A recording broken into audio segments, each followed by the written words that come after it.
Live from London, this is Global Business. Hello and welcome to the programme. I'm Juliette Mann. And I'm Paul Barber. Our top stories. President Trump promises to impose 25% tariffs on all steel and aluminium imports into the United States. Tit for tat tariffs. China's retaliatory duties on the US come into effect, hitting $14 billion worth of goods from coal to large engine cars. Top officials from around the world join tech giants in Paris for a major summit on the future of artificial intelligence. As China's smart robot industry advances, we explore the city at the heart of the sector. And hot prospects for cold climates. China's winter economy is expected to net nearly $140 billion this year as the popularity of snow and ice sports booms. President Trump has threatened to impose yet more tariffs, this time on all imports of aluminium and steel into the United States. He plans a 25% levy on the materials, another major escalation of his trade policy overhaul. Roughly a quarter of all steel used in the US is imported. So where does it come from and which countries will be hardest hit? Catherine Drew takes a look. Last year, America imported $11.2 billion worth of steel from neighbouring Canada. $6.5 billion came from Mexico, $5.2 billion came from both Brazil and China. The US relies heavily on aluminium imports too, with around 80% coming from other countries. Canada was the top exporter last year, totaling $9.5 billion. $1.1 billion came from the United Arab Emirates, and the other top aluminium exporters to the United States were Mexico, South Korea and China. Well, let's head to New York now. We're joined by Mitch McCann. Good to see you, Mitch. So when do we expect these steel and aluminium tariffs to start? Well, good morning from New York. Nice to be with you. Like many of Donald Trump's informal policy announcements, whether that's on social media or in the back of the plane on Air Force One, this policy really lacks specific details around what is going to happen moving forward, including when this will come into effect. So put simply, we just don't know at this stage. Now, what we do know is exactly what Donald Trump told reporters aboard Air Force One yesterday when he was heading to the Super Bowl match in Louisiana. Donald Trump said, "I'm going to be announcing steel tariffs on Monday. Any steel coming into the United States is going to have 25% tariffs. Aluminium too, 25%. And the countries that export the most aluminium to the United States are Canada, Brazil, Mexico, South Korea and Vietnam. We've already heard from one of the unions that represents steelworkers in Canada, who has put out a statement saying it would be devastating for the Canadian economy and really urged the Canadian government to do something about this and push back against the United States. We've also heard from the European Union this morning saying there is no justification for tariffs on its exports concerning steel and aluminium exports. Now, while this lacks specific details, this policy, it is something that we've seen from Donald Trump before. In his first term as US President in the White House, he put tariffs, 25% tariffs on steel and 10% tariffs on aluminium. However, on that occasion, there were some countries that were spared and did not face those tariffs in the end. It remains to be seen whether on this occasion there will be some countries that don't have to pay those tariffs. So there's a little detail at this stage, but we do know this morning the markets haven't reacted poorly to Donald Trump's announcement. The S&P 500, the NASDAQ and the Dow Jones are all up today, as is the US dollar. So little change in the markets because of this so far. Well, Mitch, you mentioned Trump's first administration when he said that tariffs are good and trade wars are easy to win. So when he's talking about further tariffs on the cards, what more do we know about those? Yeah, these further tariffs, I mean, it gets confusing at this stage because there have been so many tariffs or threats of tariffs over the last couple of weeks. But these are different tariffs that Donald Trump wants to implement aside from those steel and aluminium tariffs. Now, these are reciprocal ones. So any country that has a tariff on the United States, Donald Trump wants to put one back on that country. To quote Donald Trump, very simply, if they charge us, we charge them. But like the steel and aluminium tariffs, there were very few details here either. And this is just the latest example of Donald Trump wielding tariffs as an instrument to get what he wants from other countries. We've seen it, as I mentioned, in recent weeks against Colombia. Donald Trump threatened to impose significant tariffs on that country if it failed to take deportees from the United States. We also saw the threat of tariffs in recent weeks against Canada and Mexico, but both of those countries really caved in or gave Donald Trump what he wanted at the very last minute. So it remains to be seen any specifics or any details around these tariffs that Donald Trump wants to implement today, although in the next couple of hours it's very possible that Donald Trump will tweet something out or he'll hold a press conference himself. We'll keep a close eye on it. Thank you very much. Mitch McCann in New York. China's retaliatory tariffs on the United States are now officially in force, impacting $14 billion worth of American goods. Beijing announced the new measures last week, just minutes after US levies of 10% on all Chinese products came into effect. China's foreign ministry has called for dialogue with Washington and urged against politicizing economic and trade issues. Our correspondent Yu Li reports from Beijing. China's latest tariffs on U.S. goods include a 15% levy on U.S. coal and liquefied natural gas imports. There's also a 10% tariff on American crude oil, agricultural machinery, and large engine automobiles. China reviewed the plan shortly after new U.S. tariffs of 10% on all Chinese goods went into effect. Aside from that, China initiated an anti-monopoly investigation into the technology giant Google and added PVH, the U.S. owner of several designer brands, to its unreliable entity list. China has also put export curbs on 25 rare metals, some of which are essential components to numerous electrical and military devices. Experts suggest that China's responses are not intended to ignite a trade war, but to protect national interest. And the Chinese government claims that its stance on the tariff matter is consistent. Tariffs serve neither China's nor the United States' interest or those of the rest of the world. Alan Winters is Professor Emeritus of Economics at the University of Sussex, and he's also former director of the Development Research Group at the World Bank. I think it's different this time because it's broader and it's quicker and it's, in a sense, less temperate. One really cannot predict where it's all going to end. But having said that, the tariffs are pretty much like the tariffs last time, and we have to see whether the sort of agreements that we reached last time on steel and aluminium, can be resuscitated. Canada and Mexico were eventually, fairly shortly afterwards, exempted. Europe, the UK negotiated exemption from the tariffs on condition that they didn't export too much to the US. So you've mentioned there some of the countries, the places that might be hard hit, but in terms of sectors, which ones is it going to bite? Is it going to push up prices in the car industry, for example? Oh, almost certainly. I mean, how much prices get pushed up obviously depend on how much steel and aluminium you use. But the car sector is a very large user, but so are plenty of other bits of construction and mechanical engineering. The steel sector is such that the people who are supplying steel and aluminium to the US are probably not able to absorb much of this hit into their margins. And so, frankly, either the things will dry up, so there'll be a shortage and prices will go up, or they'll raise their prices correspondingly. Alan, as the US turns inward, do you think this perhaps gives China an opportunity to focus on being a stable and reliable trading partner of the global south and newer markets? Oh yes, I think that must be something that's very prominent in the Chinese government's planning. I think with trade, in a sense, it's all too new and so difficult to unpick exactly where it's going. But somewhere where very clearly there is a vacuum being created is in foreign aid. Mr. Musk, I guess we should say, has stopped virtually all US foreign aid. That's a very large amount. It's very important to the global south countries that receive it. And without a doubt, other countries are asking, can they step into their own advantage? China will be the main one of those.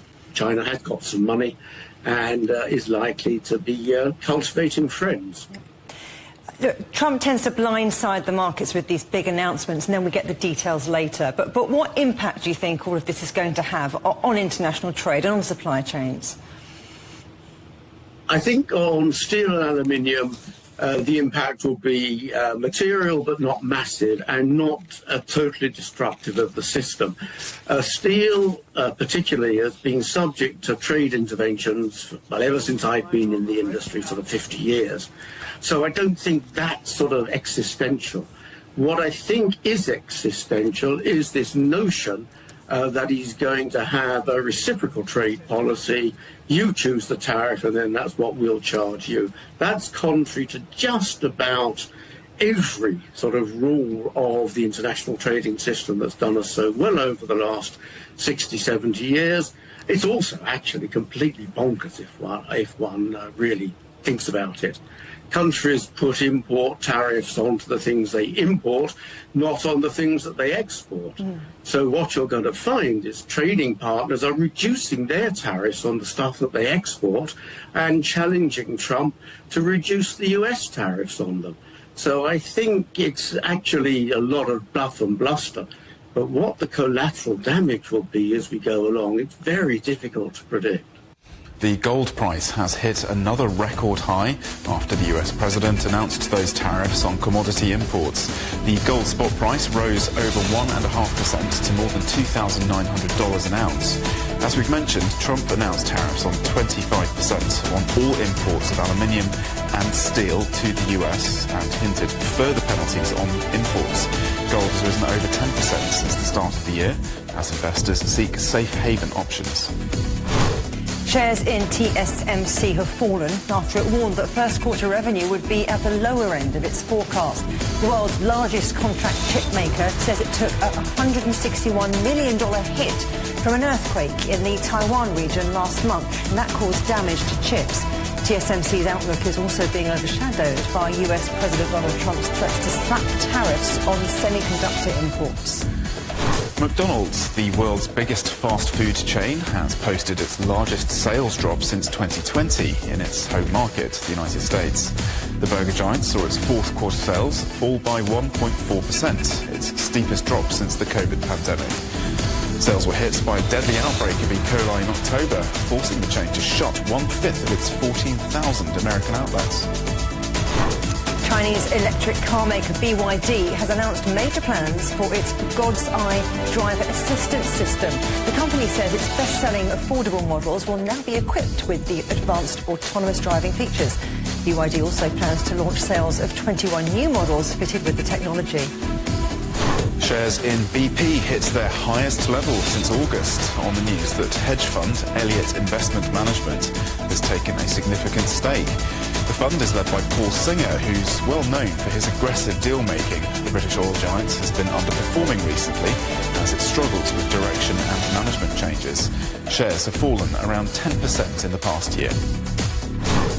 China's animated film Ne Zha 2, The Demon's Uprising, has become the country's highest-grossing film ever, taking around $1.5 billion at the box office. It's the first non-Hollywood title to join the coveted billion-dollar club. The sequel to 2019 hit Ne Zha, the film has broken several records with its tale of a boy who battles demons with his magical powers. China's Foreign Minister Wang Yi will visit the UK this week as part of a European trip that will also include Germany and Ireland. Wang's coming to London at the invitation of Britain's Foreign Minister David Lammy following a meeting between the two in Beijing in October. The Foreign Minister will then attend the Munich Security Conference before heading on to Dublin. At the Munich Security Conference, Wang Yi will speak at an event on China to share Beijing's position on major international issues.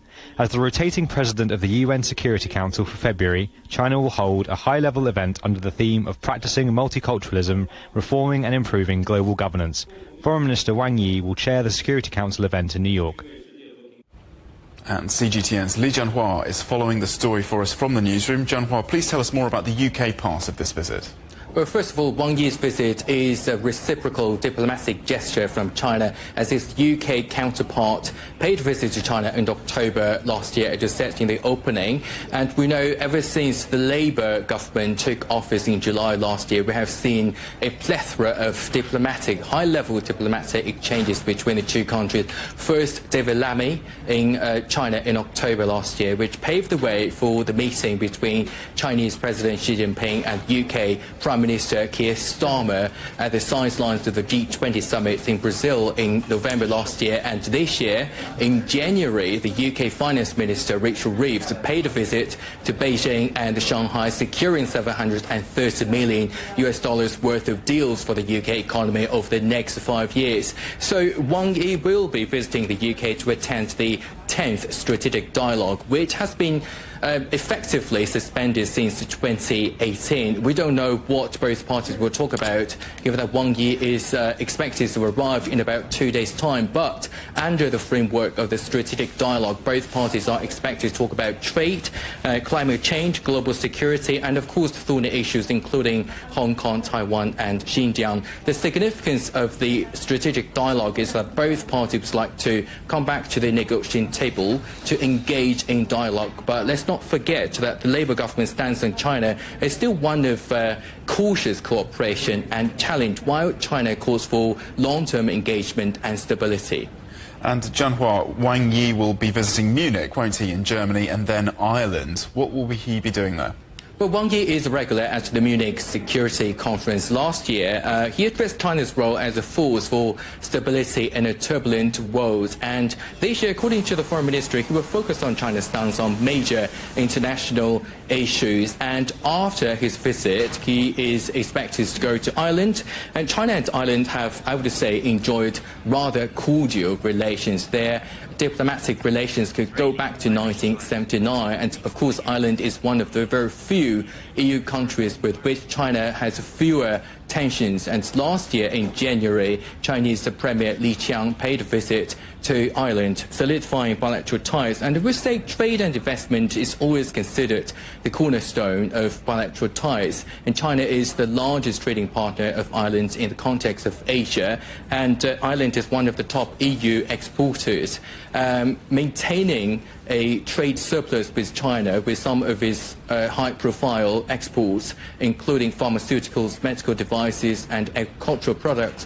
And for China, Ireland is considered a gateway to Europe. This is especially true after Brexit.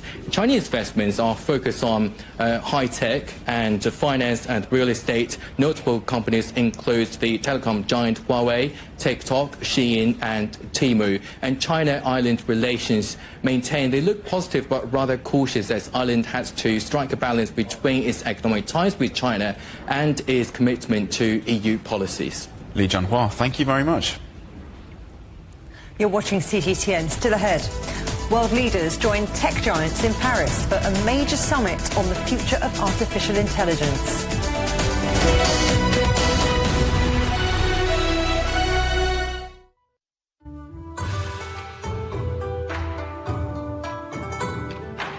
Chinese paper cutting, known as jianzhe, is thought to have originated during the 6th century CE.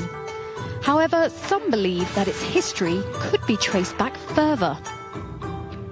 Usually the artworks are made of red paper, as the colour red is associated with festivities and luck in Chinese culture. Cut paper artwork is used as a way of decorating doors and windows during festivals such as Chinese New Year and weddings, symbolising good wishes and happiness. The common tools used in Chinese paper cutting are scissors or an engraving knife. Yin and yang are the two main techniques used in paper cutting. Yin refers to the process of cutting out a defined shape, whereas yang refers to cutting out the negative space around that shape. Works are mainly divided into southern and northern styles. The southern style utilises fine and precise cuts to create intricate lace-like patterns, showcasing themes from nature such as plants and animals. The Northern style is known for its exaggerated shapes and vigorous designs, emphasising strong lines, symmetry and contrast, and often features themes from Chinese mythology and historical figures. Today, paper cutting is one of the most popular folk arts in China.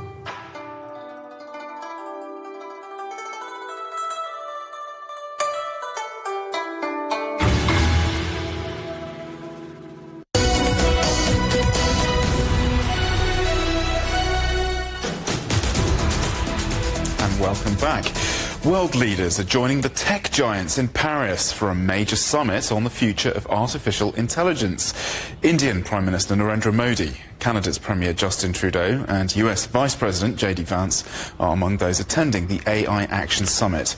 Last year, the EU approved draft laws governing artificial intelligence, but the proposals have met resistance from some tech firms, with OpenAI's CEO Sam Altman warning that innovation in the industry could be stifled. And our correspondent Ross Cullen is in Paris. He joins us now. So Ross, what is the aim of this event? Hi Paul, well they are discussing all of the different aspects of how artificial intelligence could impact daily lives, could impact different sectors around the world. Speaking right now is the Google Chief Executive Sundar Pichai. He's been saying that this is unprecedented technology. It could improve lives and it could help us around the world. He's been calling also for a look into quantum computing to try to ensure that that is part of the artificial intelligence world going forward to help develop improvements in coding. He's also specifically been saying that this could help us in terms of renewable energy, developing new batteries and finding alternative forms to help us move away from fossil fuels. He is just one of the speakers. We've had many panels and other parts of the conference where they've been discussing the governance and regulation of artificial intelligence, safety online, how it could improve the education sector, including children's online learning, and even in the defence sector, how artificial intelligence can help us identify where landmines are. It is day one of this two-day summit. It is a huge global gathering of political leaders, of tech leaders, data scientists, diplomats and policymakers. We've had lots today. There is lots more to come tomorrow as well. Yeah, so a massive deal for President Macron. He was speaking ahead of the summit, wasn't he? What was he saying? Well, he's been speaking ahead of it, saying that there will be $112 billion worth of investment by France into artificial intelligence, saying that France really has to try to position itself, along with Europe, as one of the leading locations for AI development, for technology development going forward, trying to rival the other big centres, which are China and the United States. President Macron was speaking a little bit earlier, but we're also, Paul, going to be listening to the President in about 20 minutes' time. He is going to be delivering the closing speech here in Paris. We've been speaking to one of his former advisors as well, and we can listen in now to a little bit more of what Alexandre Mérès had to say. This race, so far, we are not winning it.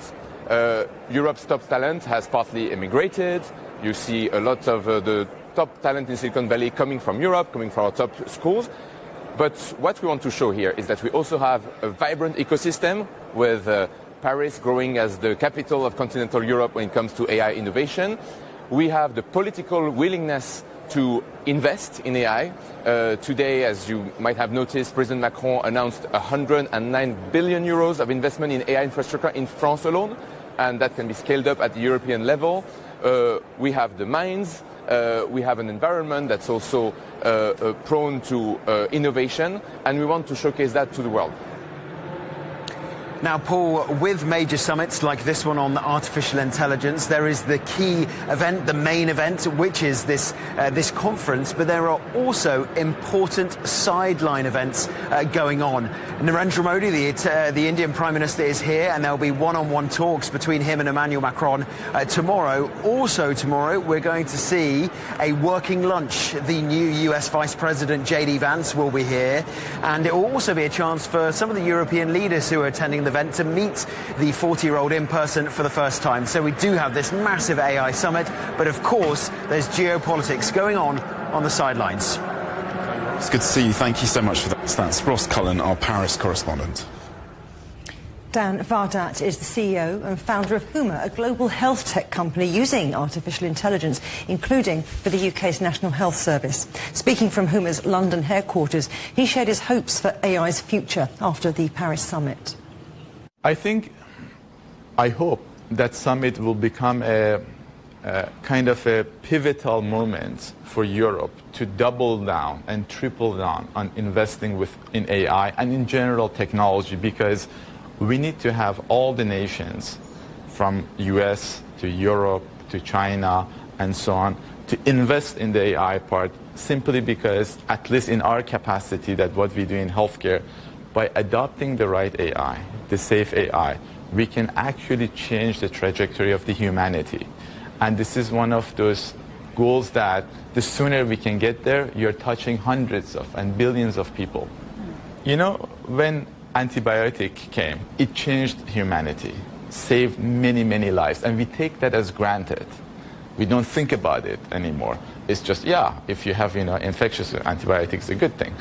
We think AI will have even more profound impact for every use case that it can touch. So from that perspective, we are super excited. And of course, you have to always be careful. Again, like anything in life, you can use it for good and you can use it for bad. You can overuse it and it can be damageful. But with the right guidelines, following the right regulations, putting the right regulations as these innovations evolve, I think this could be probably the most important things for humanity, especially from the health side. Now, the other aspects, I'm sure people are debating it, and that's for them to debate on. On the health side is the single most important moment in the history, I would say. China's smart robot industry grew almost 20% last year. The latest figures show the sector's expanded to more than 451,000 businesses and research projects, with a combined value of around $880 billion. China's innovation hub, Shenzhen, is at the forefront of China's robotics industry, bringing together leading hardware and software providers, along with real-world applications to put these machines to the test. CGTN's Dai Kaiyi visited the city for a first-hand look at the latest developments and to find out what's next for the sector. Catching a tennis ball, popping up a soda, even doing backflips. What once seemed like science fiction is now becoming reality. And that reality is moving so fast that some of the biggest names in tech are taking notice. The ChatGPT moment for general robotics is just around the corner. I think by 2040, probably there are more humanoid robots than there are people. Here in Shenzhen, China's tech hub, the humanoid robotics industry is booming. The PM01 here can do all sorts of stuff. For example, we just asked it for a favor to film a footage for us, and he said yes. Of course, it didn't actually make the decision, its designer did. To understand more, I visited the company behind it. Its chief marketing officer told me achieving the model's natural walking gait was no easy task. We use end-to-end neural network scale, and we use a deep reinforcement learning. On the stage one, when we design robotics, then we leverage everything that we need from the drawing side and also from the motion side. Then they can come across together much more easier. When I give it a little nudge, it doesn't just lose balance or fall over. It instantly knows what happened and quickly adjusts itself. The staff here told me it's a subconscious reaction. That quick response is thanks to balanced algorithms and cutting-edge hardware design. And by making their technology open source, the company believes they can speed up progress by getting more players involved. SA01, from day one that we launched that, we tell everybody this is open source. From the learning process, from the deep reinforcement learning coding, and also from the deployment coding. The reason why behind is we want to lower the cost for all the institution and the university. For engineering, we wanted to open the fundamental coding for their future development use. These humanoid robots have made huge leaps in just a few years, thanks to AI-driven growth. And it's not just one company in town. There are other market players like Ooptech, a Shenzhen-based firm listed on the Hong Kong Stock Exchange, and made headlines when its flagship robots took center stage at their IPO in late 2023. Still, the road ahead isn't easy. More standardized regulations are needed to integrate humanoid robots into existing systems. There are also the challenge of securing capital and top engineering talent to stay ahead in this high-stakes race. After ChatGPT, humanoid robots are the next big breakthrough. They're already integrating into small-scale production and daily life, but key challenges remain, like solving core algorithms and improving critical components. Those are the bottlenecks we need to break through. A solid start. Companies like Engine AI says much of its success at the moment comes from Shenzhen's thriving tech ecosystem. Here, some of the world's biggest tech firms are just blocks away, making it easy to team up and get things done fast. That proximity also helps cut down on research and development costs, a key advantage in such a competitive field. Shenzhen and the Greater Bay Area are leading China's humanoids robotic industry and making a global impact. In some ways, we're even ahead of the world. A strong supply chain fuels constant innovation, while diverse application scenarios drive real-world adoption. The future of humanoid robots could be shaped right here. Over the past few decades, the city of Shenzhen has never been short of miracles, and humanoid robots are just one of the latest innovations that capture everyone's attention. It might still take some time before they're everywhere and entirely hands-free, but the demand is there, so is the technology to make it happen. It'll be exciting to see how fast humanoids advance here in the Greater Bay Area and how many boundaries they're going to push in the next 3 to 5 years. 大概CGTN, Shenzhen. You can get the highlights from the week's news in Europe and China direct to your inbox from CGTN's Storyboard email newsletter. Sign up at europe.cgtn.com/newsletter. You're watching CGTN. Still ahead. Hunt for the missing. Rescue efforts continue after a landslide buries a village in China's Sichuan province.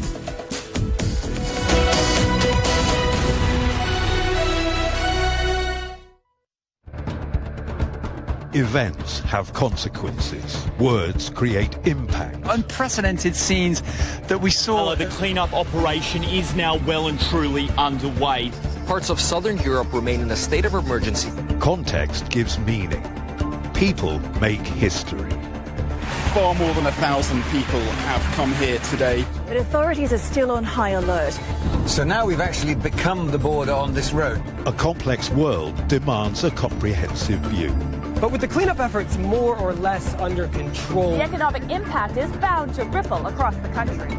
There's plastic pollution everywhere. Because the world today matters for your world tomorrow. This is the living area of the crew. The focus is firmly on future technologies. Well, this is something completely different. The world today, every day on CGTN.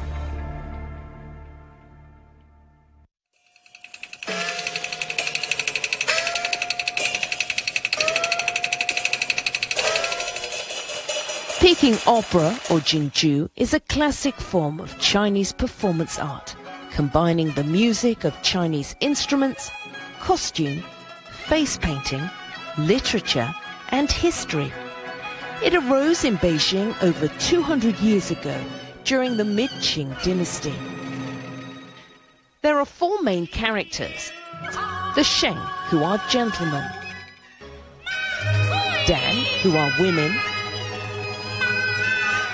Jing, who are men of strong character; and Chou, who are clowns. Each character has a different age, gender, and social status. Performers use 4 main skills, namely song, speech,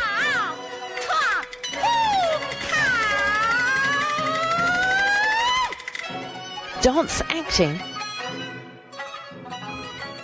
and combat.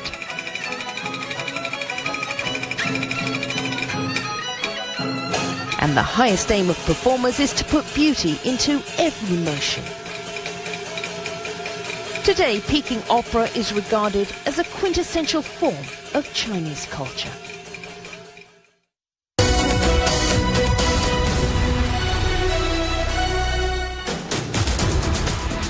Welcome back to Global Business Europe with Paul Barber and me, Juliet Mann. The headlines again. Top officials from around the world join tech giants in Paris for a major summit on the future of artificial intelligence. China's retaliatory duties on the US come into effect, hitting $14 billion worth of goods from coal to large engine cars. And President Trump promises to impose 25% tariffs on all steel and aluminium imports to the United States.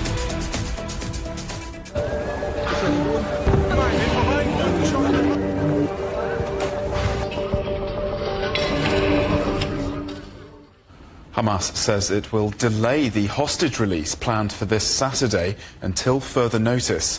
It was announced by a spokesperson in the group's armed wing and provided no other details.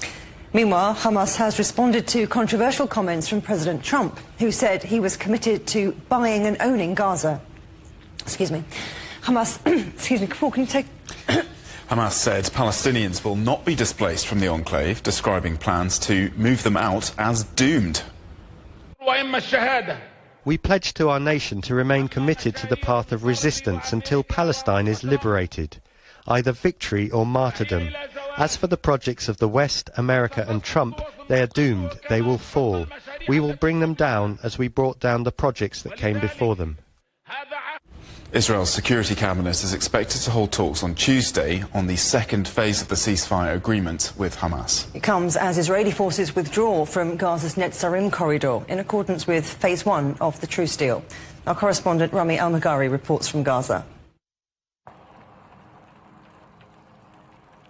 The Israeli army's withdrawal from the Netzarim corridor has caused widespread destruction, changing the features of the area as Palestinian universities, infrastructure and homes were destroyed. However, Palestinians have begun to return to inspect their properties. CGTN accompanied the Al-Samouni family who returned to their farm and homes that were completely destroyed during the Israel-Hamas conflict.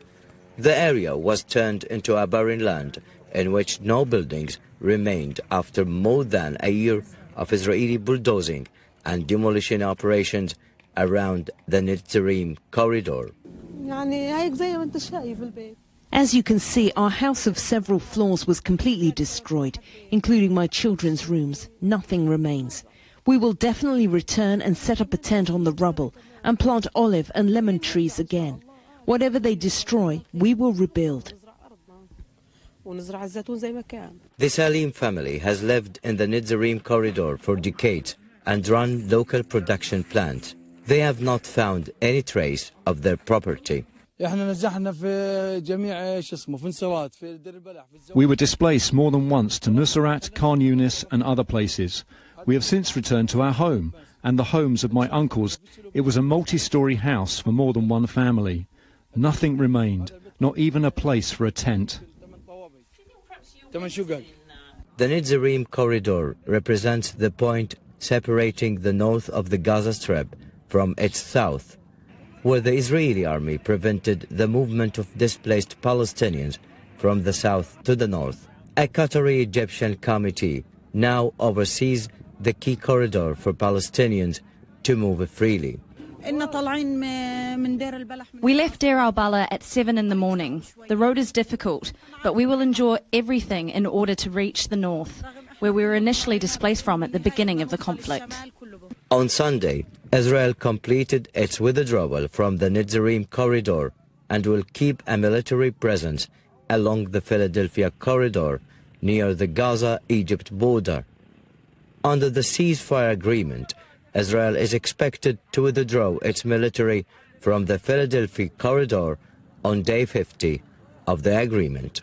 The Israeli army's withdrawal from the Netzarim corridor, which cuts the Gaza Strip into two, comes 22 days after the beginning of the ceasefire, while Palestinian movement between north and south of the Strip is again permitted after 15 months of suffering and displacement. Rami Al-Magari, CGTN, Netzarim corridor, south of Gaza. A dancer in Sunday's Super Bowl halftime show was detained on the field for raising a Palestinian and Sudanese flag. The demonstrator, who appeared to be one of the 400 members taking part in rapper Kendrick Lamar's performance, unfurled the flag, which had the words Gaza and Sudan on it. They've been banned for life from all NFL stadiums and events. Rescue efforts are continuing 2 days after a landslide struck a village in southwest China's Sichuan province. Authorities say 1 person has died and 28 others are still missing. Our correspondent Zheng Song-Wu is there. Landslide recovery operations were somewhat hampered by rain and fog as of Sunday, as rescue teams continued searching for survivors. Officials say dozens remain missing and 2 injured people were sent for treatment to Jinlian County People's Hospital. So I'm just in the middle of the landslide, which is about 1.2 kilometers long, just down from the mountains behind me, and more than 900 rescue workers, including firefighters, soldiers and the policemen, have been deployed to carry out the rescue operations. And let's see the debris. These rocks, this is just one of them. These rocks are so big, so it's a big challenge for rescue workers to carry out operations.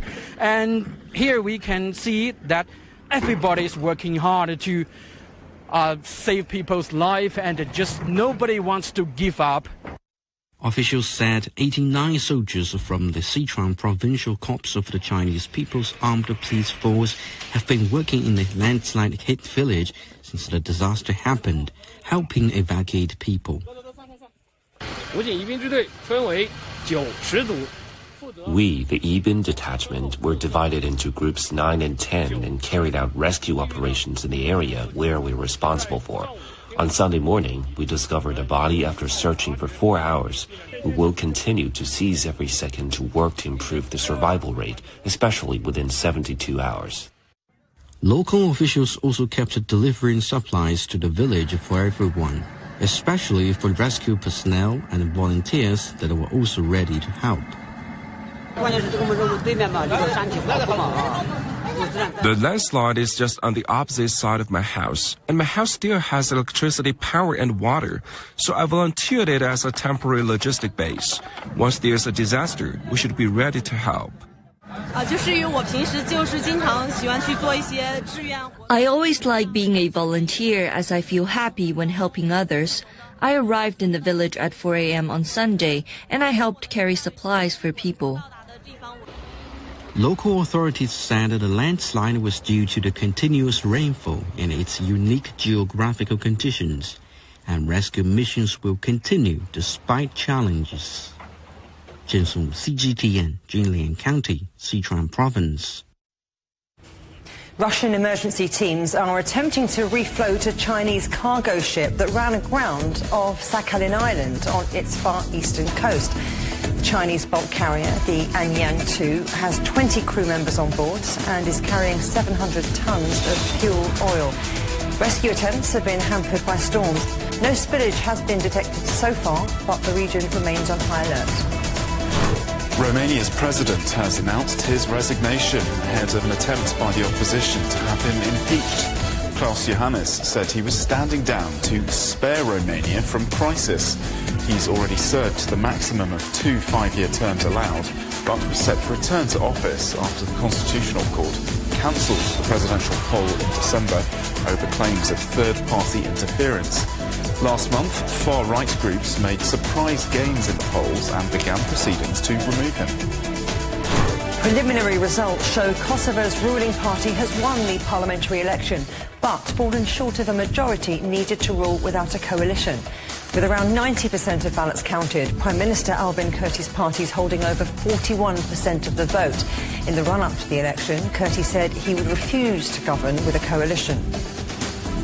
German Chancellor Olaf Scholz and his main rival have faced off in the first major debate ahead of the country's snap election. Conservative frontrunner Friedrich Merz of the Christian Democratic Union portrayed Scholz as a ditherer who has wrecked the economy. Scholz called himself an experienced leader. Germany goes to the polls on February the 23rd. Ecuador is heading towards a runoff presidential vote between the incumbent Daniel Noboa and his leftist rival Luisa Gonzalez.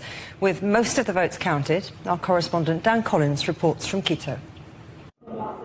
Ecuador is headed for a second-round vote between the two leading candidates in a far tighter contest than expected. With more than 90% of ballots counted, the incumbent president, Daniel Noboa, led leftist lawyer Luisa González by less than 1 percentage point. González outperformed expectations against the favourite Noboa, but didn't win enough votes to avoid a runoff in April. On Sunday night, she thanked her supporters. This triumph is for you, because Daniel Noboa represents fair, and we represent hope, change, the hope to transform this country. For his part, Noboa did not make any statement on election night. Both candidates had already faced each other in a snap 2023 election almost 15 months before. Noboa won, taking over from former leader Guillermo Lasso, who had dissolved parliament and stepped down. Ecuadorians will have to wait a little longer to find out who will govern their country for the next 4 years. Whoever eventually wins this election will face a huge challenge in trying to tame runaway violent crime and insecurity that has turned Ecuador into the most dangerous country in Latin America. Ecuador is in the grip of the worst violence in its history that has turned it from one of the most peaceful countries in the world into one of the most dangerous. Murder rates have rocketed fivefold since 2019, and Ecuadorians live in fear of violent crime, kidnapping and extortion, as criminal gangs have branched out from the cocaine trade. Noboa supporter, nurse Santiago Vela, said the country needed peace. We have seen that without security, the country cannot move forward. Obviously, this has to go hand in hand with education, employment, and health improvements. Other voters opted for González. I see her as a very confident person, very firm and very convinced of what she wants to do. I believe she has the support to do something positive for our country. With the vote almost equally divided between the two candidates, the race for the Ecuador presidency continues. Dan Collins, CGTN, Quito. And you're watching CGTN, still ahead. Low temperatures and high profits forecast for China's winter economy as the popularity of snow and ice sports booms.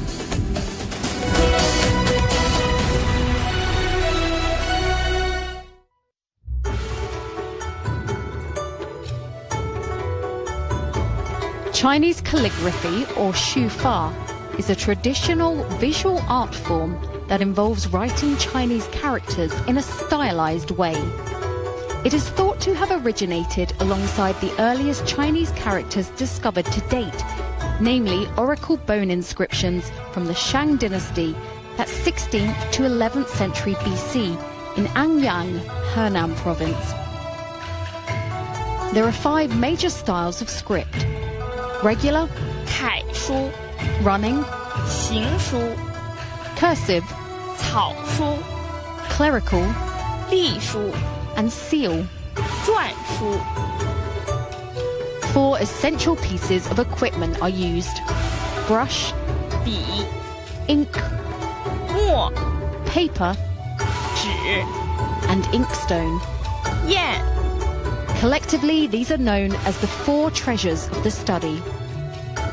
From brush inclination and direction to the speed of writing, every twist and turn of the wrist is calculated. Today, Chinese calligraphy is a highly valued traditional art form, for it is more than just writing. It is a living heritage.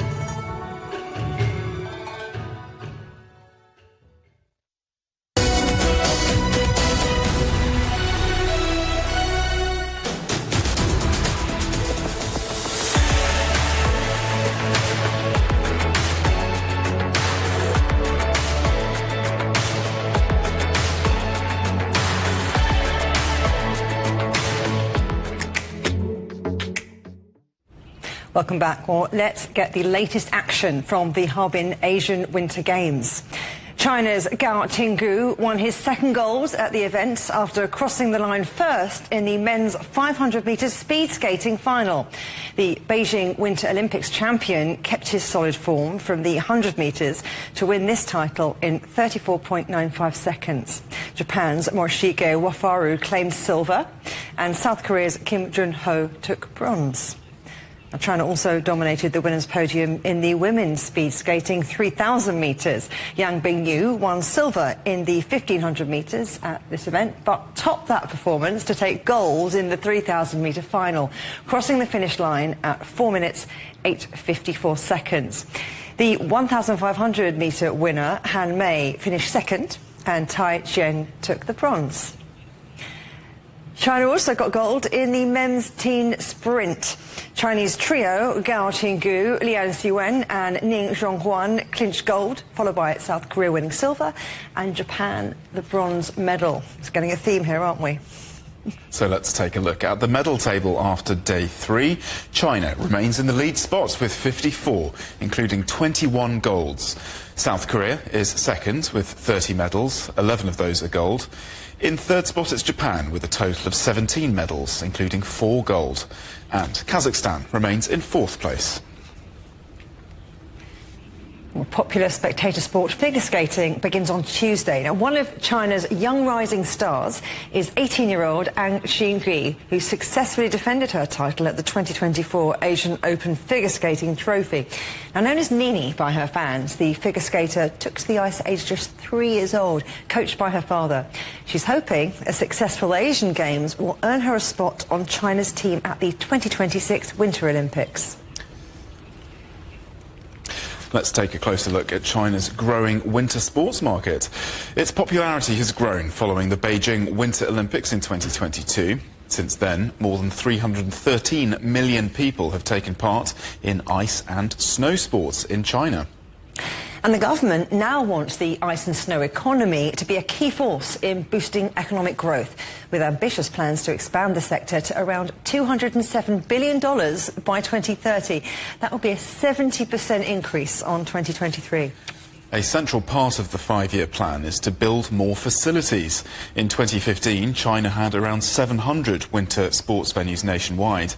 But by the end of 2023, that number had skyrocketed to over 2,800, an increase of 400%.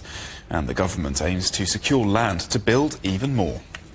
Now, skiing is particularly important. Over the last decade, China's evolved from having virtually no ski culture to having more resorts than any other country in the world, more than 700 nationwide. And all those facilities are attracting more and more visitors. In 2023, China recorded more than 385 million winter leisure visits, a year-on-year increase of 38%. Meanwhile, revenue is up 50%. 87 million of those visits were to Harbin, a traditional winter tourist destination in northeastern China, which generated $17.2 million in tourism revenue. And with the Asian Winter Games now well underway in the city, the local ice and snow economy looks poised for yet another lucrative season. Justin Downs is president of Axis Leisure Management. Harbin's always been a very strong winter tourism destination. I mean, the Harbin Ice Festival is world-renowned as being a top winter destination for winter enthusiasts. So it's only growing from strength to strength. And I think it was only last month that that Harbin attracted more than 2 million visitors to come to the city for winter sport tourism. But obviously, the spotlight is being shined on China and Harbin now as being a serious winter sport country. So everybody around the nation and around the region and around the world is recognizing that China has a very vibrant winter industry. So more and more people are inclined to get engaged with sport, travel, and make snow and snow tourism a part of their winter activity. So it couldn't be a better story, actually, for Heilongjiang Province, Harbin, and for the country to host these games. So is this a long-term strategy, do you think, beyond the immediate boost from the Games? Will there be a long-term economic impact on China's ice and snow economy? Oh, absolutely, no question. I mean, the central government has made it a part of its 5-year plan and longer term to ensure that winter sport is a significant part of the overall national economy. You know, the government has made a bold statement of saying that more than 300 million people would get involved in winter sport. That was a part of the bid for the 2022 Games. They've achieved that. It's continuing to grow from strength to strength. Winter sport has been made a part of the school curriculum for every Chinese child. It's everywhere in the media that winter sport is to be something that all Chinese people should enjoy. And with 750 million odd people in the south part of the country that don't have snow, that's where the biggest push is, and that's where the biggest interest is. And that's indicative, actually, of the whole of the Asian and Southeast Asian region, that people are now fascinated by snow and they're yearning for adventure and activities. And this is only the tip of the iceberg, no pun intended. A very good pun. And it's quite a specific type of investment, isn't it, that's required, specific infrastructure. What kind of facilities have been built?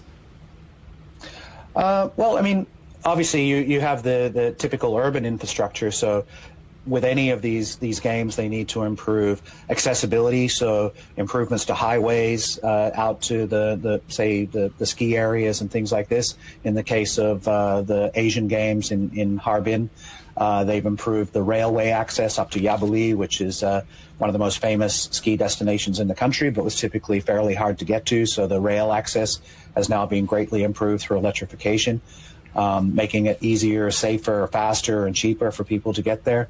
You've seen new ice venues, such as the short track speed skating venue, now hosts a capacity of almost 3,000 people. You've got a hockey arena, hosts around 5,000. I mean, this is putting things on an international standard of facilities to host these types of events long into the future that will help to nurture grassroots sport into professional sport and into global sport destinations. So, you know, it's only good for the growth of the winter sport around the country. And finally, from peaceful temples to roaring engines, the world's elite motorcyclists are in Bangkok to launch the new season of MotoGP. Yes, the premier motorcycling event is hosted in Thailand's capital, where hundreds of fans turned out to greet renowned names, including 6-time world champion Marc Marquez. The first Grand Prix of the season starts at the end of February at Thailand's Chang International Circuit. The headlines. President Trump promises to impose 25% tariffs on all steel and aluminium imports into the United States. China's retaliatory duties come into effect, hitting $14 billion worth of goods from coal to large engine cars. And top officials from around the world join tech giants in Paris for a major summit on the future of artificial intelligence. And that's it for Global Business Europe. Thanks for watching. There's more on all of our stories at europe.cgtn.com, and do follow CGTN Europe on Facebook, Instagram and TikTok. And you can go to CGTN Europe's channel on the Telegram app or scan the QR code on the screen to get stories and updates sent direct to your phone. Coming up next on CGTN, it's Africa Live. We'll see you again tomorrow, same time, same place. From all the team here in London, goodbye.